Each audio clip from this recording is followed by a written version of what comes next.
एक मछुआरे का सब कुछ तब बर्बाद हो गया जब उसकी लालच ने उसकी खुशियों को निगल लिया। एक बार की बात है, एक छोटे से गांव में एक मछुआरा रहता था।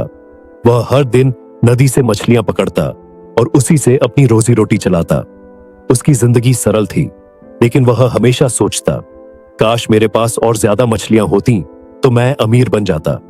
एक दिन मछुआरे को नदी में एक सुनहरी मछली मिली। वह मछली बोली, मुझे छोड़ दो, मैं तुम्हारी हर इच्छा पूरी करूंगी। मछुआरा खुश हो गया और उसने मछली को छोड़ दिया। पहली इच्छा में उसने एक बड़ा घर मांगा। मछली ने उसे पूरा कर दिया।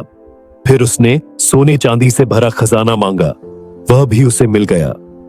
कुछ दिनों तक मछुआरा खुश रहा, लेकिन जल्दी ही उसका लालच बढ़ने लगा। एक दिन उसने मछली से कहा, मैं इस पूरे गांव का मालिक बनना चाहता हूं। मछली ने उसकी बात मान ली, लेकिन अब भी उसकी लालसा खत्म नहीं हुई। उसने अगली बार मछली से कहा, मैं इस पूरी दुनिया का राजा बनना चाहता हूं। यह सुनकर मछली मुस्कुराई और बोली, तुम्हारी आखिरी इच्छा पूरी करूंगी, लेकिन इसे सोच समझ कर मांगो। मछुआरा अंधा हो चुका था।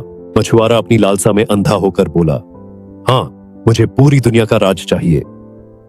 अचानक मछुआरा अपने आप को एक शानदार सिंहासन कक्ष में पाया, जहां उसके सामने राजा और साम्राज्य के नेता झुके हुए थे।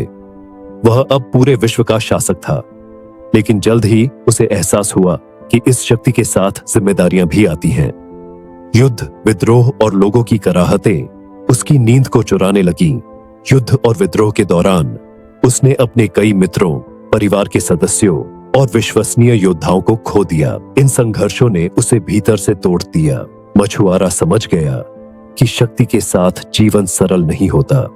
उसका दिल भारी हो गया। युद्ध में उसने धन, शक्ति और सिंहासन खो दिया। अंत में वह अकेला रह गया। उसकी ताकत और शाही गरिमा पूरी तरह से समाप्त हो चुकी थी। उसके पास कुछ नहीं बचा था।